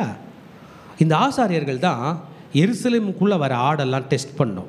ஏன்னா அது ஒன்ஸ் மார்க்கெட்டுக்கு போயிடுச்சுன்னா பொதுமக்கள் வாங்கிடுவாங்க பஸ்கா பண்டிகைக்காக. எத்தனாம் தேதி வரும் ஆடுலாம்? இப்போ தானே சொன்னோம், 10ஆம் தேதி. எல்லாரும் மார்க்கெட்டில் நின்றுட்டு இருப்பாங்க. ஆளுக்கு ஒரு ஆடு பிடிச்சிட்டு போய் வீட்டில் வச்சுக்கணும். 11ஆம் தேதி, 12ஆம் தேதி, 13ஆம் தேதி, 14ஆம் தேதி சாயந்தரம் தான் அந்த ஆடை அடிக்கணும். எல்லோரும் ஆடு வாங்கிட்டு போகும்போது அந்த இவங்க ஸ்கேன் பண்ணி தான் அனுப்புவாங்க. ஒரு சைடு ஆடு போயிட்டு இருக்குது, லிசன் பண்ணுங்கள். இன்னொரு பக்கம் இயேசு கழுத மேலே பவனி உள்ளே வரார். இயேசுக்கு மட்டும்தான் தெரியும் அந்த ஆடு எதுக்கு போதோ அதுக்கு தான் நானும் போகிறேன். அந்த ஆடு ஒரு வீடோட ரத்தத்தை ஒரு வருஷம்தான், ஒரு வீட்டையும் 1 வருஷம்தான் காப்பாற்றும். ஆனால் தேவ ஆட்டுக்குட்டியாகிய நான் உங்கள் அனைவரையும் வாழ்நாள் முழுவதாக காப்பாற்றும்படியாக என் ரத்தத்தை சிந்த போகிறேன் என்று எருசலேமுக்குள் போகிறார். ஆமென். செக் பண்ணுறது யார் வேலை பிரதர் சிஸ்டர்? சொல்லுங்கள், யார் வேலை? ஆசாரியர்கள். யாருங்க செக் பண்ணுவாங்க? ப்ரீஸ். ஆயிரக்கணக்கான ப்ரீஸ் இருப்பாங்க. பிரதான ஆசாரியர் தான் பரிசுத்த ஸ்தலத்தில் போக முடியும். ஆயிரக்கணக்கான ப்ரீஸ். ஏன்னா 30 லட்சம் பேருக்கு அவ்வளோ ஆடுகள் போனோம். எல்லாம் 14ஆம் தேதி அவைகள் கொல்லப்பட வேண்டும். ஓகே, இயேசுவும் போகிறாரே, உள்ளே போகிறாரே, அந்த நாள் தாங்க இன்றைக்கி. அதான் இன்றைக்கி நம்ம கொண்டாடுகிறோம் பஸ்கா பண்டிகை. இன்றைக்கி நாங்கள் பஸ்கா பண்டிகை. பஸ்கா பண்டிகைனா பாஸ் ஓவர், பேஷா, கடந்து போ. ஆண்டவரே, என் வீட்டில் இருக்க ரத்தம் இருக்குது, கடந்து போ. என் வீட்டில் இயேசு ரத்தம் இருக்குது, கொரோனாவே கடந்து சொல்லுங்கள். என் வீட்டில் இயேசு ரத்தம் இருக்குது, கேன்சரே கடந்து போ. என் வீட்டில் இயேசு ரத்தம் இருக்குது, டிபியை கடந்து போ. ஒவ்வொரு வியாதியும் மனிதனை கொல்வதற்காக தான் வருகிறது. டாக்டருங்க சொல்லுவாங்க, even a common cold can kill people. சாதாரண சளி ஒரு மனுஷனை கொன்றோம். ஏல மட்டுமே 100கணக்கான வைரஸ் இருக்கு பிரதர். ஏ பேரில் ஸ்டார்ட் ஆகிற, பி பேரில் ஸ்டார்ட் ஆகுத, சி பேரில் ஸ்டார்ட் ஆகிற லட்சக்கணக்கான வழிகளிலே மனிதனை கொல்வதற்கு சாத்தான் வகை தேடிக் கொண்டிருக்கும் போது ஒரே ரத்தம், ஒரே தரம் சிலுவையில் பாடுபட்டு சிந்தின இயேசுவின் ரத்தம் உங்களையும் என்னையும் எல்லா வியாதிகளிலிருந்து காப்பாற்ற வல்லதாக இருக்கிறது. ஆமென். அந்த ஆட்டின் ரத்தம் அவர்களை காப்பாற்றினது.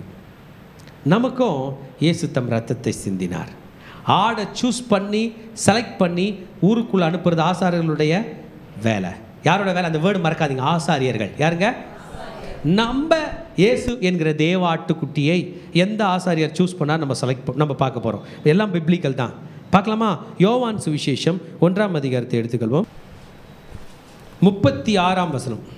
யோவான் 1:36 படிக்க. இயேசு நடந்து போகிறதை அவன் கண்டு, இதோ தேவ ஆட்டுக்குட்டி என்றான். இன்னொரு முறை படிங்க. இயேசு நடந்து போகிறதை அவன் கண்டு, இதோ தேவ ஆட்டுக்குட்டி என்றான். ஆட்டுக்குட்டி பேர் கேள்விப்பட்டிருக்கோம்.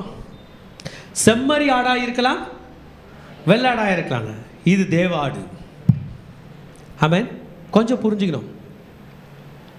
நம்முடைய மசிலில் ப்ராப்ளம், ஆடோட மசில் எடுத்து வச்சுக்கலாமா? நம்மளோட மூளையில் ப்ராப்ளம், எடுத்துகிட்டு ஆடோட மூளை எடுத்து வச்சுக்கலாமா? ஹெல்ப் பண்ணாது. ஆனால் மனிதனுடைய உறுப்புகள் நமக்கு ஹெல்ப் பண்ண வருகிறது. தி பெஸ்ட் சொல்யூஷன் இதான். கரெக்டா? பெஸ்ட் சொல்யூஷன் இல்லை, இங்கே பெஸ்ட் சொல்யூஷன் தேவ ஆடு. யாரை பார்த்து சொல்லுகிறான்? இயேசுவை பார்த்து. யாருங்க சொல்கிறது? யோவான் 35 சொல்கிறது. மறுநாளிலே யோவான் அவனுடைய சீஷர்கள் 2 பேரும் நிற்கும்போது இயேசு நடந்து போகிறதை யோவான் கண்டு. படிங்க, இதோ டிவி ஸ்க்ரீனை பார்த்து படிங்க, இதோ தேவ ஆட்டுக்குட்டி என்றான். இப்போ நான் யோவானை பார்த்துக்கிறேன். யோவான் சார், சார் யோவான், நீங்கள் நாங்கள் எங்கள் ஆண்டவரை பார்த்து தேவ ஆடுன்றீங்க, என்னங்க கேட்கலாமா கேட்கக்கூடாதா? நீங்கள் யாருங்க எங்கள் ஆண்டவரை பார்த்து தேவ ஆடுன்றீங்க? தேவ ஆடுன்னா என்ன அர்த்தம்? ஆடுனாலே ஆமாம் ரத்தம் சிந்த போகுதுன்றீங்க, என்னங்க யோவான் அப்படின்னா இந்த யோவான் யாருன்னு நம்ம படிக்கணும். ரைட்டா? யோவான் யாருன்னா ஆசாரிய வகுப்பில் தோன்றினவரா? யார் வழியில் வந்தவரா? ஹீ இஸ் த ரியல் ஆசாரியன். அந்த காலத்தில் 2 ஆசாரியன் இருந்தானுங்க. அவனுக்கு என்ன பண்ணானுங்க நம்ம எல்லா ஜீசஸ் மூவிலையும் பார்த்துருக்கோம். அண்ணா காய்பா புறா விற்றானுங்க இல்லை, எல்லாத்தையும் விற்று பணமாக்கி அக்கிரமம் பண்ணானுங்களா இல்லையா? அதே காலத்தில் தான் உண்மையான ஆசாரியனும் வாழ்ந்து இருந்திருக்கிறார். அவர் பேர் என்ன பேர்? யோவான். இவர் எப்படி ஆசாரியன் என்பதை நான் உங்களுக்கு ப்ரூவ் பண்ண போகிறேன். லூக்கா சுவிசேஷம் 1ஆம் அதிகாரத்தை எடுத்துங்க சீக்கிரமாக. ஓகே, 1ஆம் அதிகாரத்தில் 5ஆம் வசனம் படிக்க போகிறோம். யூதேயா தேசத்தின் ராஜாவாகிய ஏரோதின் நாட்களில் அபியா என்னும் ஆசாரிய வகுப்பில் சகரியா என்னும் பேர் கொண்ட ஆசாரியன் ஒருவன் இருந்தான். அவன் மனைவி ஆரோனுடைய குமாரத்திகளில் ஒருத்தி, அவள் பேர் எலிசபெத். ரைட், இப்போ புரிஞ்சுக்கணும். ஆசாரியர்கள்லாம் எந்த வழியில் வருவாங்கன்னா அவங்க லேவி கோத்திரத்தில் பிறந்திருக்கணும். எந்த கோத்திரம்? லேவி கோத்திரத்தை 4ஆக பிரிக்கலாம். ஒன்று ஆசாரிய ஃபேமிலி, அது ஆரோன் வழியில் பிறந்தவங்களாம் ஆசாரிய ஃபேமிலியில் வந்துடுவாங்க. யார் வழிங்க? பெரிய பையன், சின்ன பையன், 3வது பையன் எல்லாம். பிரதான ஆசிரியர் தான் தலைச்சம் புள்ள போவோம். மீதி எல்லாமே யார் தான்? 4ஆக பிரிக்கிறோம் லேவியில். அந்த ஆரோன் வழியில் எங்கே போயிட்டாங்கல்லாம்? ஆசாரியர்கள். பிறகு கெர்சோம், அவங்களுக்கு 2 மாட்டு வண்டி கொடுப்பாங்க. ஆசரிப்பு கூடாரத்தினுடைய வேலைகள் பொருள்கள்லாம் கொண்டு போகிறது தூக்கிட்டு வர 2 மாட்டு வண்டி 4 மாடு. பிறகு மெராரி, அவங்களுக்கு 4 மாட்டு வண்டி 8 மாடு. ஆசரிப்பு கூடாரத்தினுடைய பனிமூட்டுகள்லாம் தூக்கி சுமங்க. கோகாத்தின் புத்திரன் ஒருத்தர் இருப்பாங்க, அவங்க தோளில் தூக்கி சுமக்கணும். மொத்தம் 4 பிள்ளைங்க. ஆரோன் வழி பிள்ளைங்க கெர்சோம், மெராரி, கோகாத். இதில் ஆசாரியர்கள் யார் வழியில் வருவாங்க சொல்லுங்க? இப்போ தான் ஆரோன். இந்த ஆரோன் வழியில் ஒரு ஃபேமஸான ஆள் இருந்தார். என்ன பேருங்க? ஃபேமஸான ஆள். அவர் பேர் அபியா. ஆரோன் அப்புறம் அபியா. அந்த அபியா வழியில் இன்னொரு ஃபேமஸான ஆள் இருந்தார், ஒரு பேர் சகரியா. அவருக்கு கல்யாணம் ஆகி ரொம்ப நாளாக குழந்தை இல்லை. ஒய்ஃப் பேர் எலிசபெத். இந்த சகரியா எல்லா நாளும் ஆண்டவருடைய ஆலயத்தில் ஊழியம் செய்ய போவார். ஆனால் இன்றைக்கி அவருக்கு சீட்டு விழுந்துக்குது. தூப பீடத்துக்கு முன்னாடி பரிசுத்த ஸ்தலத்தில் மொத்தம் 3 இடத்துல ஊழியம் நடக்கும். ஒன்று தூப பீடத்தில் தூபம் காட்டிக்கிட்டே ப்ரே பண்ணோம். இன்னொன்று சமூகத்து அப்பா இருக்கும், அதில் டேபிள் இருக்கும். அந்த மேஜை மேலே 2 பிளேட் இருக்கும். ஒரு பிளேட்டில் 6 அப்பம், இன்னொரு பிளேட்டில் ஒரு 6 அப்பம், மொத்தம் 12. இதை காலையில் சூடாக வச்சுட்டு பழசு எடுத்துடணும், சாயந்தரம் சூடாக வச்சுட்டு பழசு எடுத்துடணும். அது ஒரு ஆசாரனோட வேலை. இன்னொரு சைடு குத்து விளக்கு எரிஞ்சிட்டு இருக்கும். அதில் கருந்திரி பட்டதெல்லாம் கட் பண்ணி எடுத்துகிட்டு புதுசாக அப்போ இடித்து பிழிந்த ஒளிவெண்ணையை ஊற்றணும். மொத்தம் ஊழியம் 3 ஊழியம் நடக்கும் பரிசுத்த ஸ்தலத்தில். இந்த 3 ஊழியக்காரர்களை ஒருத்தராக இந்த ஐயா போகிறார். இவர் பேர் என்ன பாருங்க? சகரியா. ஆனால் இவருக்கு ஒரு குறை இருக்குங்க, அவருக்கு குழந்தை இல்லை. நிற்கும்போது ஊழியம் பண்ணுறாரு. தூப பீடத்துக்கு முன்னாடி தூபம் போட்டுக்கிட்டே ப்ரே பண்ணிகிட்டே இருக்கணும். ஜனங்கள்லாம் வெளியே வெயிட் பண்ணுறாங்க. ஐயா எங்கள் சகரியா உள்ளே போய் ப்ரே பண்ணுறாரு, எனக்காக ப்ரே பண்ணுறாரு, எனக்கு அதிசயம் செய்யுங்கன்னு ப்ரே பண்ணி கொண்டு இருக்கும் பொழுது, தேவ சந்நிதியில் ஊழியம் பண்ணி கொண்டிருக்கும் போது ஜனங்கள் வெளியே நின்று ஜெபம் பண்ணி கொண்டிருக்கிறது. 11ஆம் வசனத்தில் சொல்கிறது, கர்த்தருடைய தூதன் ஒருவன் தூபபீடத்தின் வலது பக்கத்தில் நின்று அவனுக்கு திடீர்னு பார்த்தா தேவ தூதன். சகரியா கண்டு பயப்படுகிறான். ஆண்டவர் சகரியா மூலமாக, தேவதூதன் மூலமாக சகரியாவில் பேசுகிறார். சகரியா நீ ப்ரே பண்ணலை, பதில் கொடுத்துட்டாரு. உங்கள் ஒய்ஃபுக்கு ஒரு குழந்தை பிறக்கும். உன் மனைவி இந்த வயசான காலத்தில் உனக்கும் உன் மனைவிக்கும் ஒரு குழந்தை தருவ. அவன் பெயர் யோவான்னு சொல்கிறான். அந்த யோவான் தான் யோவான் ஸ்நானகன். அல்லேலூயா. இந்த யோவான் ஸ்நானகன் தான் ஜீசஸ் நடந்து போகிறத பார்த்து சொன்னார், கத்தி சொன்னார், இதோ உலகத்தின் பாவத்தை சுமந்து தீர்க்கிற தேவாட்டுக்குட்டி. அல்லேலூயா. எதை சுமந்து தீர்க்கிற? பாவத்தை. இதே ஆட்டுக்குட்டி உலகத்தின் பாவத்தை சுமந்து தீர்க்கிற பிரதர் சிஸ்டர், நீங்கள் பாரமாக இருக்குன்றீங்களே, ஐயா கடன் பிரச்சனை ஒரே பாரமாக இருக்குது, குடும்பத்தொல்லை ஒரே பாரமாக இருக்குது, இதெல்லாம் பாரம் இல்லை பிரதர். நீங்கள் பண்ண தப்பு உங்கள் கண்ணு முன்னாடி வந்து நிற்குமே, அந்த பாரத்துலேருந்து வெளியே வர முடியாது. அதனால தான் ஜனங்க சூசைட் பண்ணி செத்துறாங்க, மரணத்தை நாடுகிறார்கள். அந்த சாத்தா சொல்றது, சாவுடா நீ எதுக்கு ஒரு மனுஷனாக இருக்க, சாவு நீ எதுக்கு ஒரு மனுஷியாக இருக்க என்று பெண்களை பார்த்து சொல்கிறது. பாவ மன்னிப்பு இல்லை என்றால் வாழ முடியாது. நீங்கள் தனிமையில் இருக்கும்போது நீங்கள் செய்த பாவங்கள் உங்களை சுற்றி வளைத்து கொண்டு உங்களை கொல்லும். நீங்கள் தனிமையில் இருக்கும்போது உங்களை சுற்றி வளைத்துக் கொள்ளும். நீங்கள் கூட்டத்தில் இருக்கும்போது உங்களை தனிமைப்படுத்துகிறது தான் பாவம். இந்த பாவத்தில் இருந்து தான் இயேசு நம்மை விடுதலையாக்கும்படி தம் ரத்தத்தை சிந்தினார். அல்லேலூயா. இன்னைக்கு மறைச்சிடலாம், இன்னைக்கு சிரிச்சிடலாம், இன்னைக்கு கண்டுக்கிடாம போகலாம், அதெல்லாம் பெருசாக நினைக்கக்கூடாது போகலாம். ஒரு நாள் அவை ஒன்றாய் சேர்ந்து கொண்டு வரும். அதுதான் சொன்னான் யோவான். அந்த நேரத்தில் ஜனங்க கூடுவாங்களாம், இயேசுவே பாவியாகிய என்மேல் கிருபையாயிரும் என்று சொல்லும்பொழுது அவர் தம்முடைய இரத்தத்தை அனுப்பி அவர்களை காப்பாற்றுகிறார். ஆமென். இதை யார் சொன்னதுங்க? யோவான். ஜீசஸ் எருசலேமுக்குள்ளே பிரவேசிக்கிறார். ஓசன்னா பாடுவோம் இயேசுவின் தாசரேன் பாட்டு பாடி நம்மலாம் அனுப்பும்போது இந்த ஆசாரியர்கள்லாம் ஆடை உள்ளோட்டுங்கிறாங்க. அவங்களுக்கு தெரியவில்லை இது தேவ ஆடு என்று. இயேசு உள்ளே வந்தார் பிரதர். ஆமென். எல்லா பண்டிகை மாதிரி இந்த பண்டிகை வித்தியாசமாக நடக்க போகுது. அந்த ஆடுகளும் வந்துருச்சு, கூட யார் வந்துட்டார்? இயேசு வந்துட்டார். இப்போ இயேசு நாளைக்கு பஸ்கா பண்டிகை என்றால் இன்றைக்கு சரியாக 24 நாள் முன்னாடி சாயந்தரம் அமர்ந்து போஜனம் பண்ண போகிறார். புரிஞ்சுங்க, இந்த சினாரியோவுக்கு வந்துருங்க. இயேசு என்ன பண்ண போகிறாரு? எல்லாரோடைய எண்ணமும் என்னை பாவத்திலிருந்து என்னை மரணத்திலிருந்து காப்பாற்றப் போகிறது ஒரு வயது ஆடினுடைய ரத்தம். ஆனால் பைபிள் சொல்லிடுச்சு, வெள்ளாட்டுக்கடா இளங்காலையில் ரத்தம் ஒரு மனிதனை பாவத்திலிருந்து காப்பாற்றாது. It's a temporary relief, it's a temporary protection, but we want eternal protection. இயேசுவின் ரத்தம் சகல பாவங்களை நீக்கி நம்மை சுத்திகரிக்கும். என் மாம்சத்தை புசித்து ரத்தத்தை பானம் பண்ணும் நித்திய ஜீவன் உண்டு. கடைசி நாளில் எப்படி? கடைசி நாள் அவனை உயிரோடு எழுப்புவேன். ஹல்லேலூயா. எப்படி எழுப்பாரா? கடைசி நாளில் உயிரோடு எழுப்புவேன். இப்போ இயேசு பஸ்கா பண்டிகைக்கு உள்ளே போகிற ஆடுங்க கூடவே சேர்ந்து போயிட்டார். எத்தனாம் தேதி போயிட்டார்? 10ஆம் தேதி. கன்ஃபியூஸ் ஆகுதுப்பா. 10ஆம் தேதி. 14ஆம் தேதி எல்லா ஆடும் சாகிறது போல் இயேசுவும் சாக போகிறார். ஆமென். இங்கே ஆடோட ரத்தத்தை இவன் இங்கே கட் பண்ணும்போது இயேசு கெத்செமனே தோட்டத்தில் ரத்தம் சிந்த ஆரம்பிச்சிட்டார். ரத்த நாளம் வேர்வை துளிகளாக என்ன பண்ண போகுது? வெட்டிச்சு வரப்போகுது. அதுக்காக தான் ஒரு நாள் முன்னாடியே அவர் பஸ்கா கொண்டாடுறார். எப்போ கொண்டாடுறார்? புரியுதுங்களா? இப்போ கான்செப்ட் புரியுதா? பஸ்கா ஆடு சாகிற அன்னைக்கு அவர் ரத்தம் ஸ்டார்ட் ஆயிடுச்சு. ஏன்னா ரத்தம் சிந்தப்பட போகுது. கெத்செமனே தோட்டத்தில் பாடுபட போகிறார். அதுக்கு முன்னாடி 14ஆம் தேதி அவர் கொலை செய்யப்பட வேண்டும் என்றால் 13ஆம் தேதி மத்திய 26, 26 நடக்கிறது. எடுத்துங்க பார்க்கலாம். போஜனம் பண்ணும்பொழுது அவர்கள் போஜனம் பண்ணுகையில் இயேசு அப்பத்தை எடுத்து பிட்டு, படிங்க அந்த வசனத்தை. அவர்கள் போஜனம் பண்ணுகையில் இயேசு அப்பத்தை எடுத்து ஆசீர்வதித்து அதை பிட்டு சீஷர்களுக்கு கொடுத்து, நீங்கள் வாங்கி புசியுங்கள், இது என்னுடைய சரீரமாய் இருக்கிறது என்றார். பார்த்தீங்களா? அப்பத்தை என்ன பண்ணாரா? பிட்டு. இங்கிலீஷில் வந்து he broke அப்படின்னு இருக்குது. பிட்டு அப்பத்தை என்ன பண்ணாரு? எப்படி பிடுவீங்க? சில இப்படி பிடுறதுன்னு, ஆக்சுவலாக பிடுறதுன்னா இதான்.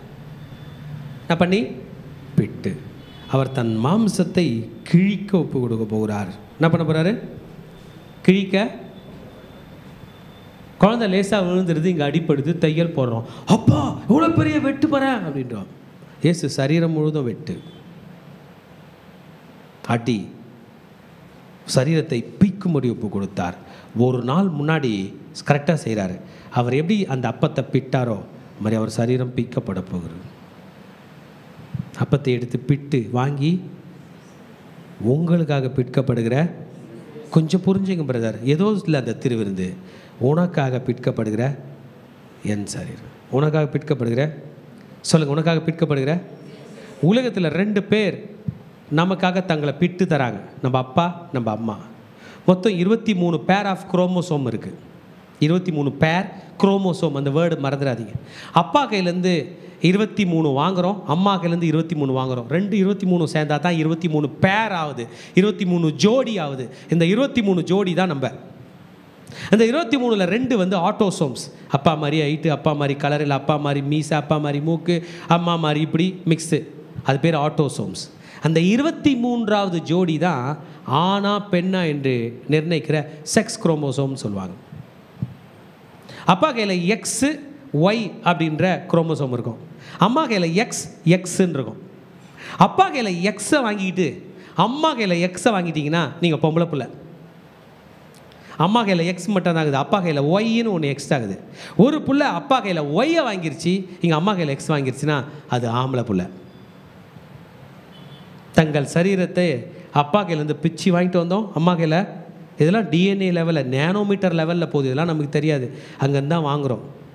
அப்பா கையிலேருந்து என்ன வாங்கினீங்க ஆம்பளை பிள்ளைங்களா? ஒய். அம்மா கையில் என்ன வாங்கினீங்க? எக்ஸ். அவங்க கையில் எக்ஸ் தான் இருக்குது, ரெண்டும் எக்ஸ் தான். பொம்பளை பிள்ளைங்க என்ன வாங்கினீங்க? அப்பா கையிலையும் எக்ஸ் வாங்கிட்டீங்க, அம்மா கையிலையும் எக்ஸ் வாங்கிட்டீங்க, அதனால என்ன வாங்கிட்டீங்க? பெண் பிள்ளையாக மாறினீங்க. அப்பா கையில் எக்ஸையும் அப்பா கையில் எக்ஸையும் அம்மா கையில் எக்ஸையும் வாங்கி பூமியில் ஒரு மனுஷியாக பிறந்துட்டீங்க. அப்பா கையில் ஒய்யை வாங்கி அம்மா கையில் எக்ஸ் வாங்கி ஒரு மனுஷனாக பிறந்துட்டீங்க. இப்போ பரலோகத்தில் பிறக்கணுமாப்பா? இப்போ யாரை பிச்சா பிறப்போம்? இயேசுவை பிச்சா தான் பிறப்போம். என் மாம்சத்தை புசித்து ரத்தத்தை பானப்படும் நித்திய ஜீவன் உண்டு. இயேசு தன் மாம்சத்தை பிக்கிறார். என்னை விசுவாசித்தால் தேவனுடைய மகிமையை காண்பார். அவர்கள் இரத்தத்தினால் அல்ல, மாம்ச சித்தத்தினால் அல்ல, புருஷ சித்தத்தினால் அல்ல, தேவனாலே பிறந்தவர்கள். இன்றைக்கி இயேசுவை ஏற்றுக்கிட்டிங்கன்னா, இயேசு சொல்கிற வழியில் வந்தீங்கன்னா, அப்பாவை அம்மாவை வாங்கி மகளாக பிறந்துட்டோம். இப்போ இயேசுனுடைய சரீரத்தை வாங்கி பரலோகத்தில் பிறந்துடலாம். பிறக்காமல் இந்த பூமியில் வர முடியாது பிரதர், வேறு வழியே கிடையாது. நீங்கள் எங்கே மார்ஸில் இருந்தாலும் வீனஸில் இருந்தாலும் எங்கே இருந்தாலும் இந்த பூமிக்குள்ள வந்தீங்களா உங்கள் ஏலியன் உங்களை காலி பண்ணுவான். நீங்கள் முதல்ல வாழ முடியாது இந்த பூமியில். தாய் வயிற்றிலே பிறந்து வரும்பொழுது தான் பிறக்கிறோம் என்றால், இயேசு வழியிலே மறுபடியும் பிறந்தால் மட்டுமே பரலோகம் நமக்காக திறக்கிறது. இந்த பூமியில் நித்தியமாக நான் வாழ்வேன்னு சொல்ல முடியாது. 938 ஆண்டுகள் கழித்து ஆதாமே இறந்து போயிட்டார், அவரே செத்துட்டார். பூமி நமக்கு நிரந்தரம் அல்ல. ஒரு நாள் it will throw as out. எந்த ஹார்ட் நமக்கு நல்லா போதோ அந்த ஹார்ட்னா ஒரு நாள் வேலை செய்யலன்னு வரும். அந்த ஹார்ட்டோட இசிஜி தான் நார்மல் இல்லாமல் போகும், அந்த ஹார்ட் தான் வேலை செய்ய போகும், அந்த கிட்னி தான் வேலை செய்ய போகும், அந்த மூளை தான் செயலிழந்து போகும். அந்த நேரத்தில் இந்த மாம்சத்தை நம்புவதை பார்க்கலாம், நமக்காக பிற்கப்பட்டாரே அந்த மாம்சத்தை நம்பி தான் நாம் நித்தியத்தில் பிரவேசிக்க போகிறோம். ஏன் ஆமேன்னு சொல்ல மாட்டீங்க? திருச்சபையை இயேசுவை பற்றி சொல்லும் போது நம்ம தான் எக்ஸைட்டாக முதல்ல ஆமேன்னு சொல்லணும். உலகத்தில் உள்ள யாருக்கோ கை தட்டுறோம், ஆண்டவருக்கு ஒரு கை கூட தட்ட மாட்டேன். தட்டலாமா? உங்களை இயேசு நேசித்து உங்களுக்கு ஜீவனை கொடுத்துருக்கிறாரு. நம்மளை இந்த பூமியில் மனுஷனாக பிறக்க வச்சிருக்கிறாரு. அப்பத்தை எடுத்து பீத்து கொடுக்கிறார்.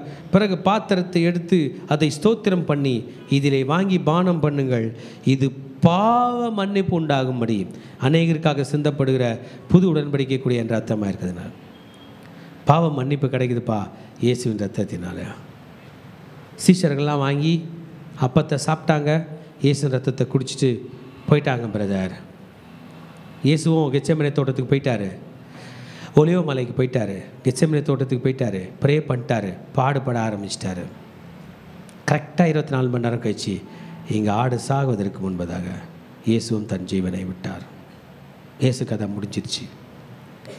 அந்த ஆடோட ரத்தம் அன்னைக்கு நைட்டு மட்டும் எல்லாருக்காகவும் பரிந்து பேசிச்சு. இயேசுவின் ரத்தம் 2000 வருஷமாக நமக்காக பரிந்து பேசிக்கொண்டு. அதனால தான் சொல்கிறோம், உங்கள் கஷ்டம் வரும்போது இயேசுவின் ரத்தம்னு சொல்லுங்கள். உங்கள் ரத்தத்துக்கு ஆபத்து வேண்டானா இயேசுவின் ரத்தம் சொல்ல முடியுமா? என் ரத்தம் நல்லாகுது நான் காப்பாற்றிப்பேன்னு சொல்ல முடியுமா? போய் சுகர் டெஸ்ட்டு கொடுத்துட்டு வந்து சொல்லுங்கள், உங்கள் ரத்தத்தை நீங்கள் நம்புறீங்களா இல்லைன்னு. கொடுத்துட்டு வரீங்களா? ஒரு வியாதிகளுக்கும் டெஸ்ட் இருக்குது, தைரியமாக கொடுத்துட்டு வாங்களேன், என் ரத்தம் நான் சூப்பராக இருக்குது சுத்தமாக இருக்குன்னு கொடுங்களேன். இல்லை மகனே, நம் ரத்தம் நமக்கு உதவாது என்று தான் தன் பரிசுத்த ரத்தத்தை சிந்தினார். உங்கள் மாம்சத்தை நம்புவீங்களா? எவ்வளோ நாள் நம்புவீங்க? நல்லா இருந்த உடல்லையா கெட்டு போச்சு? ஆம், இந்த கெட்டு போன உடல்களை காப்பாற்றும்படியாக தான் தன் மாம்சத்தை பெற்றுக் கொடுத்தார். நம்ம ஏஞ்சி நிற்கலாமா? இது தேவனுடைய பஸ்கா, நமக்காக பலியிடப்பட்டது தேவனுடைய ஆட்டுக்குட்டி. அர்ப்பணிக்க போகிறோம். வாங்க பிரதர் சிஸ்டர், நம்ம அர்ப்பணிக்கலாம். ஒரு தேங்க்ஸ் சொல்லிடலாமா பஸ்கா பண்டிகைக்காக? இந்த நன்னாளிலே நம்மை காப்பாற்றும்படியாக, நம் குடும்பத்தை காப்பாற்றும்படியாக தம் இரத்தத்தை இயேசு சிந்தி இருக்கிறார். Christ has shed his blood for us. இயேசுவின் ரத்தம் ஜெயம் சொல்லிட்டே இருக்கலாமா? இயேசுவின் ரத்தம் ஜெயம், இயேசுவின் ரத்தம் ஜெயம். எனக்காக சிந்தப்பட்ட இயேசுவின் ரத்தம், எனக்காக சிந்தப்பட்ட இயேசுவின் ரத்தம், எனக்காக சிந்தப்பட்ட இயேசுவின் ரத்தம். ஆத்துமனேசரே அழகின் சிகரமே, ஆயிரங்களிலும் ஆயிரங்களிலும் ஆத்துமனேசரே அழகின் சிகரமே, ஆயிரங்களிலும் ஆயிரங்களிலும் இயேசுவா.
அழகின் சிகரமே, ஆயிரங்களிலும் ஆயிரங்களிலும் ஆத்துமனேஸ்வரே அழகின் சிகரமே, ஆயிரங்களிலும் ஆயிரங்களிலும் ஆத்துமனேஸ்வரே அழகின் சிகரமே, ஆயிரங்களிலும் ஆயிரங்களிலும் இயேசுவா.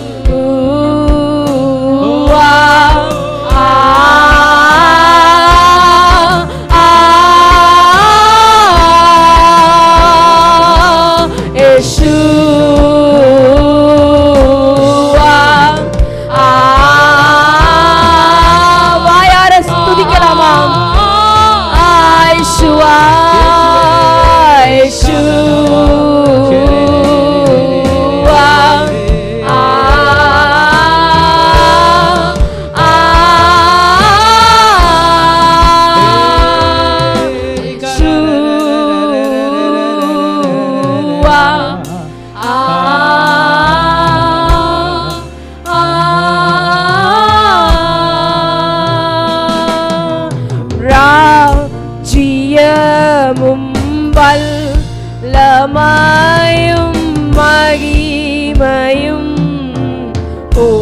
உமதென்றும் ராஜ்யமும்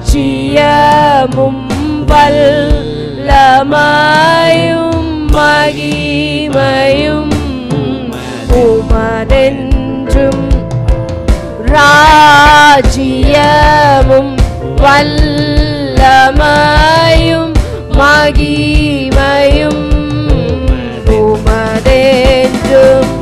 For yours is a kingdom, yours is a power, yours is a glory forever. Amen. For yours is a kingdom, yours is a power, yours is a glory forever. Amen. Yours is a kingdom, yours is a power, yours is a glory forever. Amen. For yours is a kingdom, yours is a power, yours is a glory forever.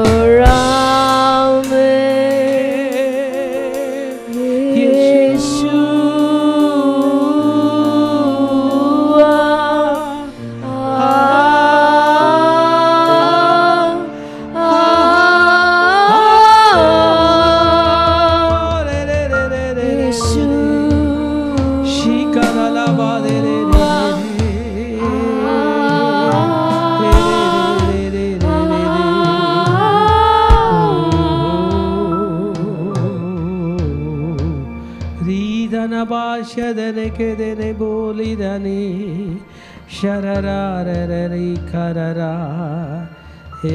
கடைசி ஆசீர்வாதத்துக்கு நேராக கைகளை விரித்துக் கொள்ளும்.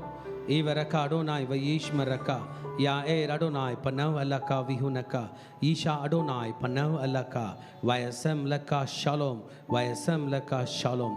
கர்த்தர் உன்னை ஆசீர்வதித்து காக்க கடவர். கர்த்தர் தன் முகத்தின் மேல் பிரகாசிக்க பண்ணி உன் மேல் கிருபையா இருக்க கடவர். கர்த்தர் தன் முகத்தின் மேல் பிரசன்னமாக்கி உனக்கு சமாதானம் கட்டளையிட கடவர். ஹல்லேலூயா ஹல்லேலூயா. ரட்சணம் என்னும் தலை சிராவை தலையிலே போட்டுக் கொள்கிறோம். செஸ்டில் நீதி என்னும் மார்க்கவசத்தை மார்பிலே தரித்துக் கொள்கிறோம். இடுப்பில் சத்தியம் என்னும் கச்சையை இழையிலே தரித்துக் கொள்கிறோம். காலில் சமாதானத்தின் சுவிசேஷத்திற்கு ஆயத்தம் என்னும் பாதரட்சியை கால்களிலே தொடுத்துக் கொள்கிறோம். ரைட் ஹேண்ட் ஆவியின் பட்டயமாகிய வேதவசனத்தை கையில் எடுத்துக் கொள்கிறோம். லெஃப்ட் ஹேண்ட் விசுவாசம் என்னும் கேடயத்தை கையில் எடுத்துக்கொண்டு பொல்லாங்கானவன் நெய்யும் அக்கினி ஆஸ்தாரங்களை அவித்து போடுகிறோம். சொல்லுமா, இயேசுவின் இரத்த கொட்டைகளை நானும் என் குடும்பத்தாரும் என் சபையாரும் என் நண்பர்களும் என் பிள்ளைகளும் சந்தோஷத்தோடு ஆரோக்கியத்தோடு பாதுகாப்போடு நோய் நொடி இல்லாமல் கடன் இல்லாமல் வாழ்வோம். சாத்தானின் கோட்டைகளை தகர்த்து அநேக கோடி ஆத்துமாக்களை இயேசுக்கென்று சொந்தமாக்குவோம். நாங்கள் எங்கள் பிள்ளைகளின் பிள்ளைகளையும் இஸ்ரவேலுக்கு உண்டாகும் சமாதானத்தையும் காண்போம். இயேசுவின் இரத்தம் ஜெயம். இயேசுவின் நாமத்தில் பிதாவே ஆமென். God bless you. Bless the Lord, oh my soul. Bless the Lord, oh my soul. And all that is within me, bless His holy name. King of kings, forever and ever. Lord of lords, forever and ever. King of kings, forever and ever.